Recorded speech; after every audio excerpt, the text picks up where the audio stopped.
Welcome back to Swans Cast, everyone. And yeah, Swans Cast, but we're going to touch on rugby at the moment. So I guess we could call it Cymru Cast for this section. Sort of fits in well. A little bit of housekeeping before we get into it then, as we've got a new face with us today. So welcome, Sam. Yeah. Sam up the top left there with his lovely new hairstyle. I'm sure we will love that. Let us know what you think of it in the comments. So Oh, yeah, please don't.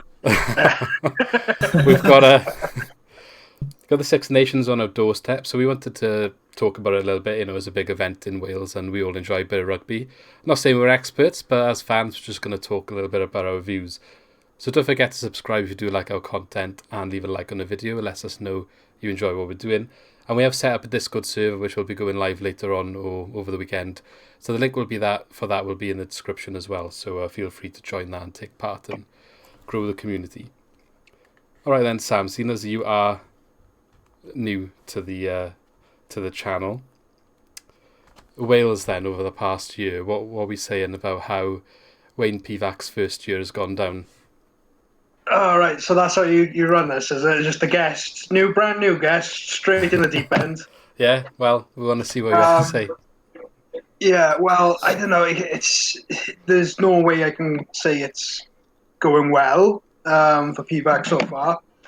But I got to try and be. I think you got to try and be a bit optimistic. Look at the positives. Yeah.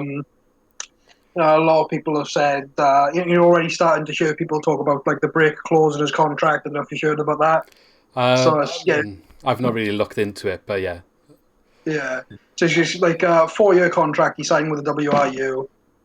There's a break clause for the first 2 years. So lots of people are talking about this.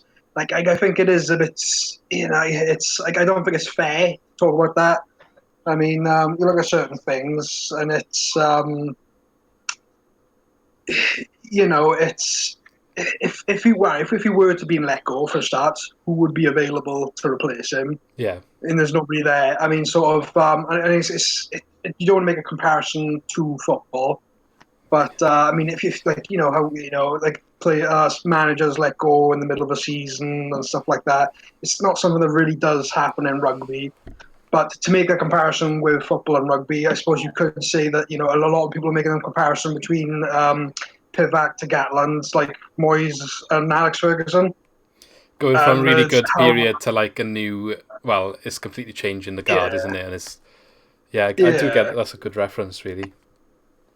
big shoes to fill. And yes, it's a bit of a daunting task. You look at like comparisons with a lot of the other teams as well. They're going through, with the exception of like England, where Eddie Jones has been there for a while now, and things are quite settled. Where they're heading. Things aren't going to change. Like, a lot has happened, like a lot similar between us and Ireland, whereas they've gone from Joe Schmidt to Andy Farrell now, and there's a lot of similarities between the two. I think there's the similar expectations. I think the way sort of like Joe Schmidt built the team up, they peaked a bit in 2018. And the expectations perhaps are a bit like different Yeah. because 2019 then sort of they bowed out with quarterfinals, Yeah. as always. But like sort of Gatland then left us with a Grand Slam and a semi-final exit, which is it's not bad. Like, Yeah, exactly. so again, sort of Pivac's got huge shoes to fill. And sort of like even then, sort of like it's hard to find positives in like the previous year. Well, You can see, I've got the results here. yeah, So yeah, but, if you want me to run over these, and then you can yeah, yeah, we can speak about them and the other guys as well. But like what I noticed from it is that the further we seem to be getting away from Wall and Gatron's era, and I might be being harsh, but the results seem to be getting worse. So I've got the Six Nations table. right. Obviously, we finished fifth. We only won one game. However, all of the rest of the games were quite tight. We didn't really get like smashed. They were quite close results. I think we lost Ireland by I, the biggest margin. if I could jump in there as well, Yeah, we got to remember as well with a lot of the Gatland games, especially in sort yeah, of like the run between was it 2019 sort of run where we won all those games, but again by very small margins. And it just seemed like So it was to the other lose- side. We were on the other side of that. Yeah. But where I was going with that is when we played in autumn, we played a lot of the same teams because of everything that happened with COVID and the way they organised the fixtures. The results just seemed to be getting a lot bigger in terms of how much we were losing by, and our attack didn't seem to be improving much, which was meant to be what Pivac was coming in for, wasn't it, to generate a little bit more of an attacking spark. But Lee, obviously, go on, Sorry, Sam. No, it's fine. So the culture you build between sort of like a regional team and an international team, sort of like with the regional team, you're there, you're thinking, the way you approach it is you're there to bring sort of like a philosophy to the team. Yeah. You know that the player's going to come and go. You rely on the academy bringing in youngsters. So you're there to set up philosophy for the team and to build a sort of culture. Whereas on an international scale, I think you have to take a different approach. You have to, you have to work with the players you're given from a particular pool. It's like, again, so going back to Gatland, it's difficult to go back to Gatland when you see like sort of constant comparisons. I think it's harsh, but it kind of can happen in it. Yeah, one of the great things about Gatland was that the Wales team under Gatland, they were great in the sum of their parts. Gatland was a coach who knew how to use players to their best of their abilities. Not saying sort of like each of the individual players were better than the counterparts from, say, England or Ireland, but the fact that they worked together in a certain capacity, and Gatland was really good at that. Yeah. Whereas that's completely different from regions. Like, I mean, Pivac was great with Scarlets. And again, sort of like, again, going back to sort of the time scale of things, like most contracts are based on the 4-year sort of World Cup the cycle. pattern of the World Cup. Yeah. And you see sort of with Pivac, they won the cup with the Pro 14 or whatever it was, Pro 12 then, wasn't it? Yeah. With Scarlets in his third year. Same when Connacht won with Pat Lam managing them. That was in the third year as well. So it takes time to develop. Yeah. So Lee, what do you make of the whole situation then? Well, no, I agree with everything Sam said. Really, I think you've got to. I don't really want to say like he's got to leave. Like you said about the 2-year break clause. I don't think we should be looking to do that. We've got to give him the time. He's been saying judge me on the on the 4 years by the time we get to the World Cup. I think you've got to give him that time to do it. But no, like you said, I can't say that he's done. I can't really say he's done well so far. And you touched on it, like the Six Nations pre-COVID. I thought they were playing some good stuff. I expected to drop some games with a new manager coming in. But like you could see like glimpses of the rugby he was trying to play. I know they scored like a lovely try in Dublin. I know they lost, and then they scored the lovely try in Twickenham, and they were playing some good stuff. And you could sort of see elements of that creeping in. But then after COVID in the autumn, I just thought didn't really see any of that. It seemed quite stale. And I thought I couldn't really see what game plan he was trying to implement. The set piece has just fallen apart since then. And I know he's changed some of the backroom staff around that. But yeah, I think and that's it really. I don't agree with pretty much everything that Sam said up there. Fair enough. I know what I was going to say, and I forgot. Go on. Going back to that, I think like with the team selections as well in the autumn, I wanted to see some of the younger players getting more game time. And I think he selected quite a few in the squad, didn't he? But he didn't really play them. Yeah, but I think like apart from the Georgia game, it seemed like that he just sort of reverted back to the usual players. And I think the autumn was the chance to give these players game time, because I'm seeing it now. When we have 4 or 5 injuries in that squad, it is weakened significantly. And I think you should have given those players game time in the autumn so they had that experience. I'm happy to drop a few games along the way. I think now with the results that we did have in the autumn, you can't lose games in the Six Nations now, because it piles the pressure on even more. I'd like to see some more players get some game time. I think you're right. I think there was... Go on, Sam. Yeah, I think there was certain rotation, especially around sort of scrum half and fly half. We had sort of Callum Sheedy and Kieran Hardy brought in, and not really sort of yeah, so sort of like there was a lot of rotation with the front row as well. Yeah, I think there's rotation all over. Some of the younger players. It would be nice to have seen someone like Louis Rees Zammit. He's starting, isn't he, against the Ireland? Yeah. I think with what's happened with Josh Adams and he's going to see more game time, isn't he? Moving to centre now, so it might be a great thing. But I think sort of like again, sort of a lot of people are making a comparison between saying like why was someone like Lydia brought in when Shane Lewis Hughes Lewis Hughes, and Botham was left out. Like I think a part of it as well is that there's a lot of criticism on social media about this Wales squad now, and it is like Wales do have a bit of a reputation for just sort of throwing youngsters under the bus. So because we're under so much pressure to perform at the moment, maybe it is better bringing in the more experienced players to sort of handle, rather than these youngsters that go out and get absolutely demolished and their careers are ruined. Then, like. Yeah, I think what it comes down to a little bit as well is like Gatland kind of.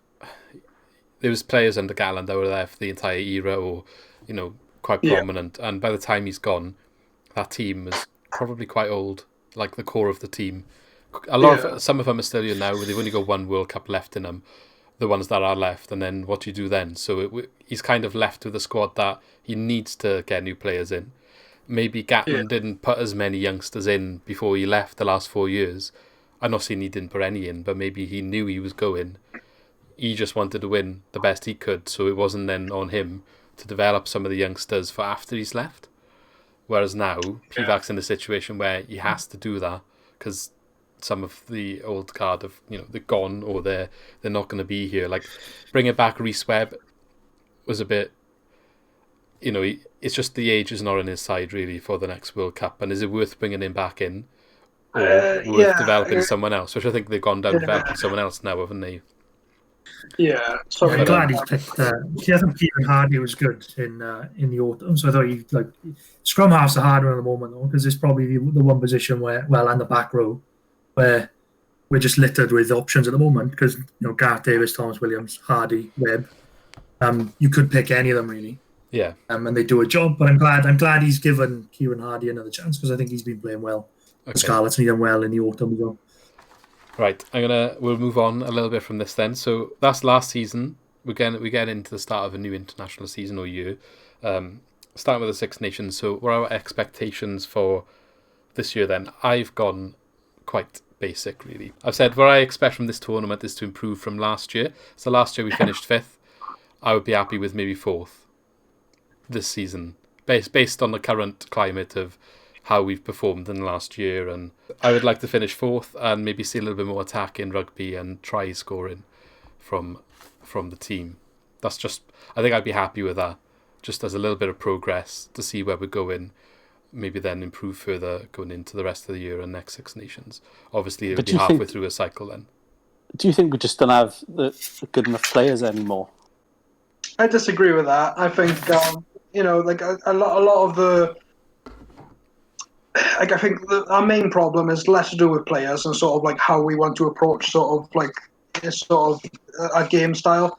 I think a lot of them did trying to play to Pivac's game style with the Scarlets, and they were sort of like where they let go of Byron Hayward, the defence coach. You could see sort of like they didn't know whether they wanted to go for a blitz defence or a drift defence, where there were mismatches, there were loads of gaps.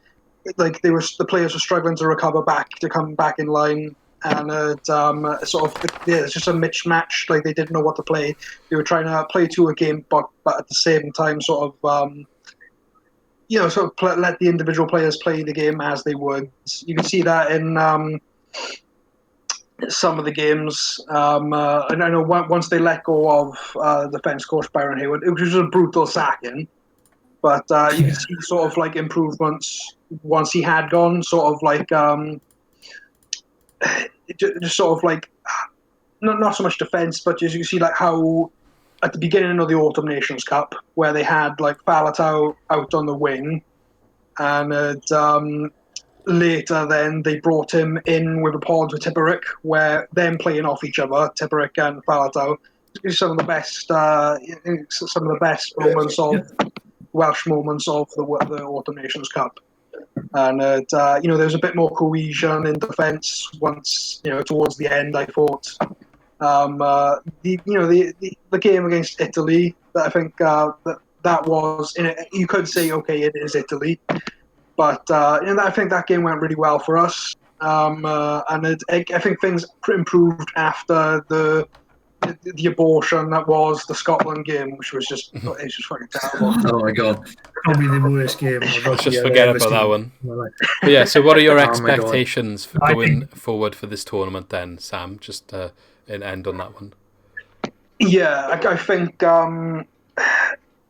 it sounds a bit shit to say, okay, the best we can sort of aim for is fourth. But you are right. I know we expect to beat Italy. Hopefully we can take Scotland. I think. I don't think we're gonna struggle against Ireland. I don't think we're gonna beat England. And I think for me, I think France are going to be the winners. Yeah, but we'll come to the final predictions in a second, so we'll get to that. But Lee, what are your expectations for this one this year? Yeah, I'm going to be a bit depressing on this, and I think it's going to be same as I think. I think the game on Sunday is massive. I think they've got to win it at home. Because I think if they don't, I think they'll go. I can't see them winning in Scotland. Yeah. Scotland are pretty good at home, aren't they? I know we have won there recently, but I think I can't see us beating them away this time. Right. And then France and England is a write-off. I'm thinking another fifth again. I hope I'm wrong, but that's what I think is going to come. Sorry to interrupt as well. No, I'm wondering how much of a difference the sort of home and away difference will make this time. I was going to say that as well. Yeah. There's no fans, so is it actually going to matter? Yeah. I think being back in Cardiff as well might help, because I think being in Parky Scarlets internationally was just strange. That was having international games. I know there was no crowd, so it seemed weird anyway. But I wonder if that'll on that point as well. On that point as well. So Scotland got their first win over us first away win, over Wales in 18 years when they beat us, and obviously we won in Cardiff. They were away. There's no fans there, so maybe that played a big part. Who knows? Chris, have you got expectations you want to talk about then for what you expect to see from Wales this year? Just positive performances. Okay. Anywhere on the table? Wooden spoon? I think we will beat the Italians. That means we'll probably finish fifth. Yeah. Okay, fair enough. Fourth and fifth. Do you want to predict while we're there then? Do you want to predict the rest of the table? Go on then. Go on. Italy last, then we got Wales fifth. Yeah. Scotland fourth. Okay. Ireland third. England second, and then France top. Okay, fair enough. If France do win, it'd be their first Six Nations win since 2010. I've pretty much got the same as you, except I switched Wales and Scotland round, so easy one for me. Go on then, Sam. I don't believe it, sorry. Yeah, no, I agree with that. Yeah, hopefully Wales get the fourth and Scotland and the fifth, but it's going to be tricky. Yeah, I mean, sort of. I'm not confident of it. I'm hopeful of it. I think that's the way to describe it. And you're hopeful to finish fourth. That's not really asking for. Well, it just shows where we are at the moment. What about you then, Lee? I think the same as you guys, but I think England will win it, unfortunately, because they play France at home. I think, don't they? Well, again, I know we're saying about the home and away thing, but I think they play France at Twickenham. Or I will. And I think France missing Intermac and who else are they missing? I can't remember what I was reading. That's it in the centre. He's missing. Intermac out, is he? Yeah. Yeah, but they did a job, didn't they, in that Autumn Nations Cup final with like their weekend side. But yeah, I do fancy England to win it. Well, Unfortunately, that's I'd like the. to see France win it. I mean, that's the way I say it. I mean, sort of like, okay, the England, and you see there's all the British media or the English media just hyping up this England squad. And, you know, you look at the Autumn Nations Cup, they struggled, you know, they had to go to extra time against a heavily decimated under-20s French side. I mean, they're not really that good, are they? Yeah. No, I don't think England are as good as they're made out to be, but now a little bit. It's just a little they bit ahead of just us. grind out the wins a little bit, don't they? A lot of these days. I didn't actually realise Ntamack was out because I was going to say he's one of my players to watch, but shows how much I follow some of the news. But Yeah, I think. Well, they Natamak is, you know, he's a great player, and he's definitely the first choice. But I think what they got, I'm going to butcher like these. Yeah, the French pronunciations. I'm going to butcher like so. Thanks, Lee. But I mean, he's a great player as well. I mean, sort of, you know, this is not bad. You know, they've like the depth for this French squad is they got a lot to look forward to. they got sort of Dupont going as well, forward haven't to. they? And he controls the game for them. Yeah, who's Dupont is. yeah, he was my player of the year last year, and yeah, I'd probably say like, he'll probably have a player of the tournament. Is your pick again? Yeah. Okay, well, seeing as you mentioned player of the tournament, then we'll stick on the accolades then. So again, I didn't research. I put Ntamack down, so I think I'll switch to Dupont because I think France are going to win the tournament, and those two are the ones that tend to run the show in the middle. So I'll agree with you. As boring as it is, that he'll be my player of the tournament too. Lee, have you got someone in mind? Yeah, I think Dupont is probably the front runner, isn't he? But I think if I'm going to stick with England winning the tournament, maybe Ben Youngs. like an outsider. No, God no. I don't know really. There's no real standout performers in the England squad. Maybe some like an outsider like Ollie Lawrence or someone. If he's coming in, so. I got that Ollie Lawrence down as a one to watch. He's only had 3 caps, but he's starting over George Ford, so obviously highly rated by Eddie Jones. Okay, top try scorers. Chris, have you got a player of the tournament in mind? Dan Cole. I didn't say hairstyle of the tournament. No, to be honest, I apart from the superstar Welsh boys, I couldn't really pick any other player out from any other squad. Pick a Welsh player of the tournament then.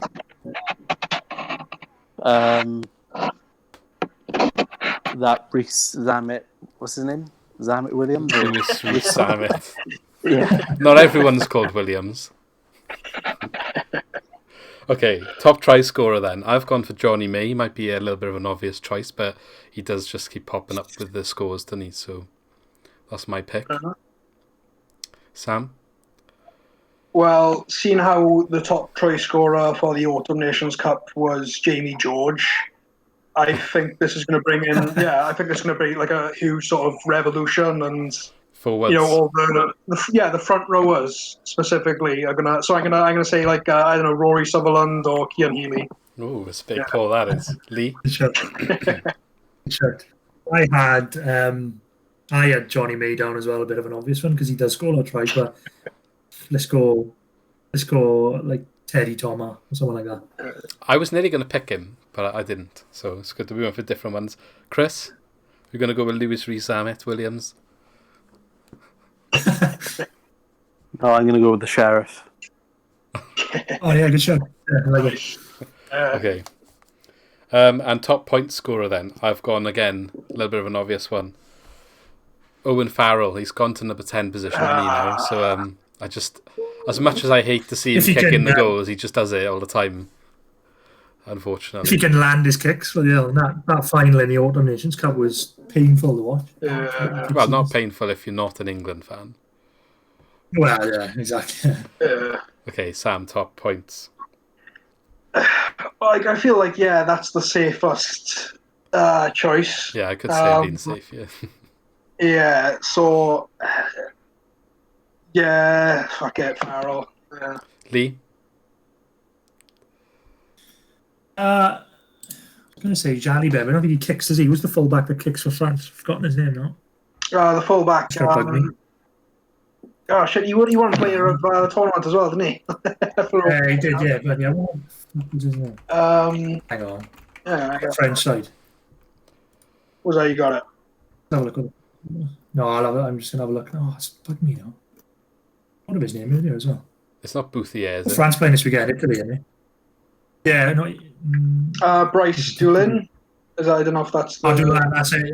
Dulin, yeah, Dulin, that's it. In French. I don't know. They always have a weird kicker, don't they? Okay, that's Chris then, top points scorer. I wanted to ask a question actually. Go on. I genuinely don't know when Wales are playing and who they're playing. We'll tell you after. We're playing Ireland on Sunday. I'm going to cut that out because it's going to look awful. That was a genuine question. They're playing Sunday 3:00 Ireland. Oh. And maybe cut out the part where I didn't know the name of the player. No, leave it all in. Yeah. Right, yeah, so a little bit of a trivia before we move on to the last section, which was obviously talking about Wales Ireland. It's only a quick one.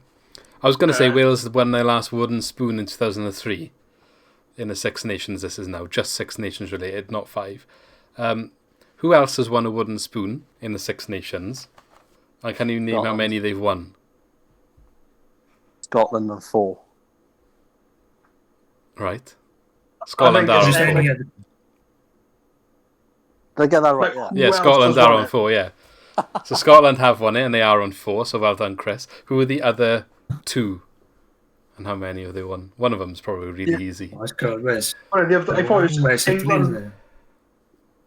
No, I thought England's were giving you ones who haven't won it. There's 2 that haven't. Well, no, France as well then. But no, France have won 1. They have. Okay. Yeah. I don't know then. And then Italy have won the rest, which is 15. 15 out of the 21. Tournaments they've. Now. Well, since it went from 5 nations to 6, France have won a wooden spoon. Yeah.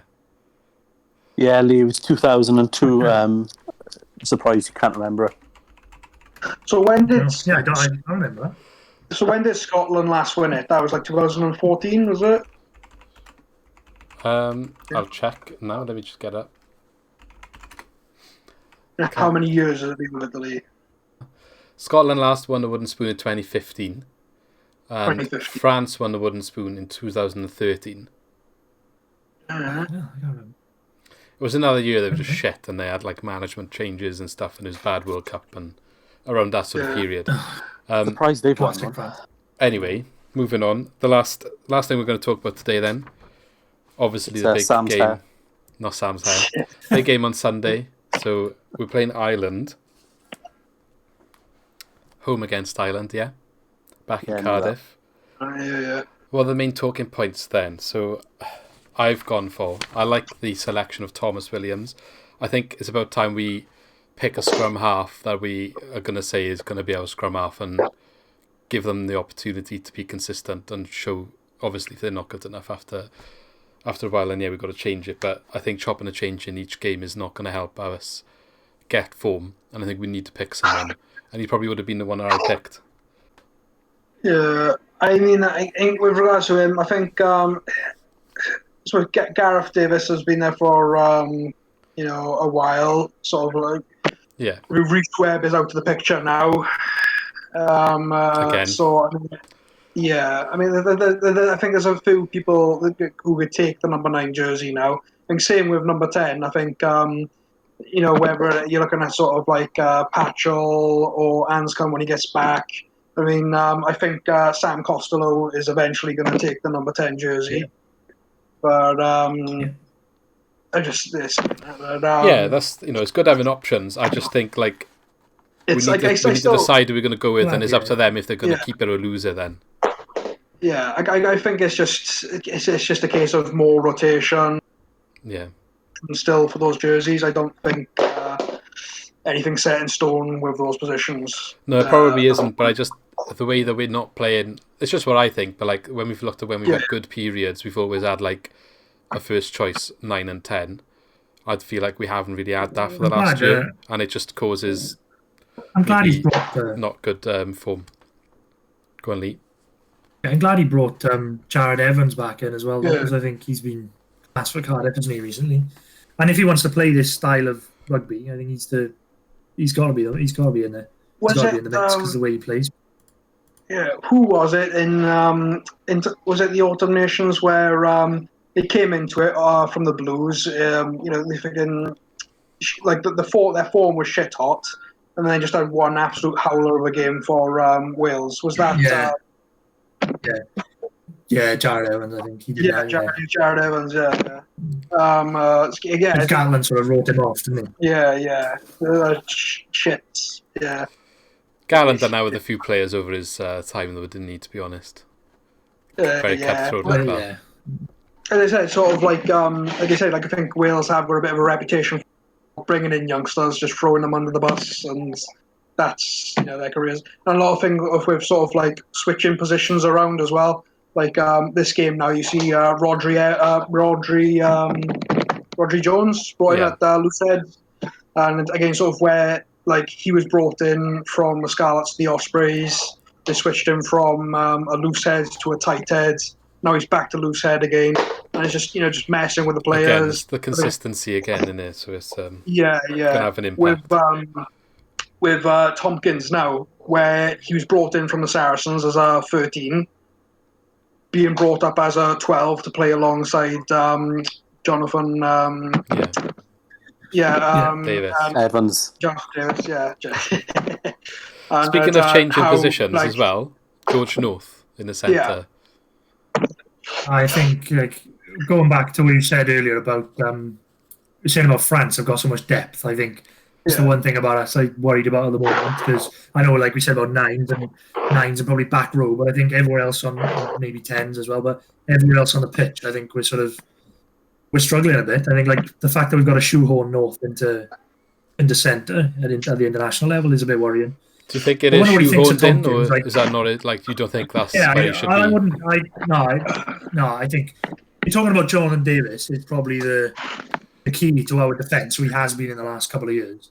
To put North in there, I'm worried about it. I don't like him in the centre.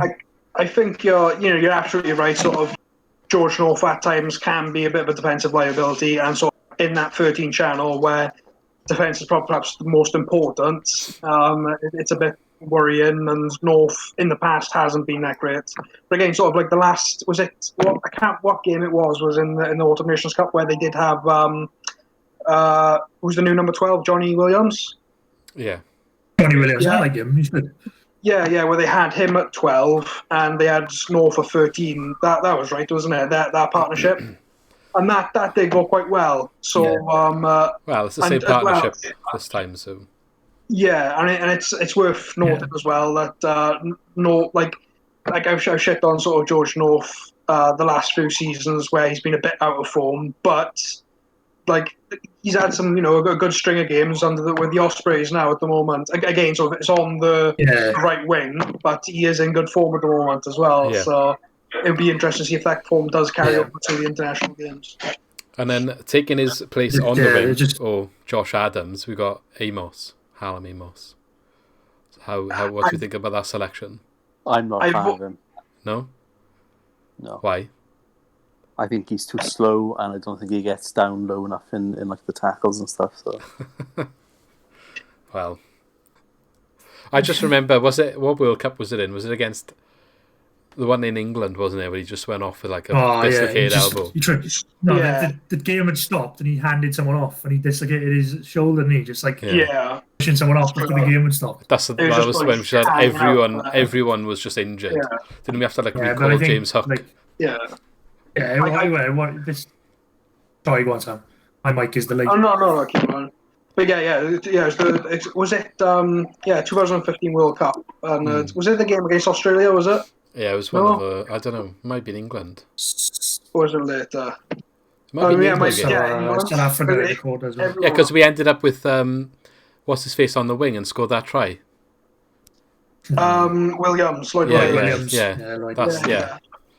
Where we had like Yeah. players all over the place and won that game, and we were just that was the whole thing, wasn't it? Mental. So Yeah. so that's Amos on the wing. We got a recall for Dan Lydiat as well. I know you wanted to talk about that earlier.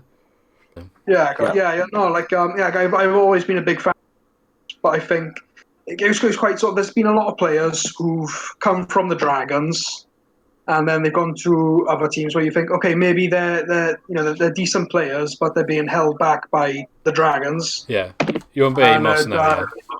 Yeah. So like they've gone to other teams then, and sort of they've played better. And I think for me, I've always thought like I've always rated Amos very highly. And I think we're sort of like, okay, with Amos once leaving the Dragons, maybe he'll be a much better player. But I think, since moving to the Blues, 2 seasons ago, I think he has actually gone downhill, where, where he's always in touch and it's like sort of clumsy sort of decision-making can be questionable. Hopefully he proves you wrong tomorrow. Yeah, no, absolutely. Like, I mean, like I have rated him highly in the past and happy to be proved wrong. Well, on to Lydiat then. What do you make of his recall, if you like? Okay, the last 18 months, he's been outstanding for the Ospreys. Like, the Ospreys have had a bit of a playing much, much better. And, there's a few different things. There's the new manager, Toby Booth. There's Lydiat, who's been, who's come back from injury. He's captain in the squads.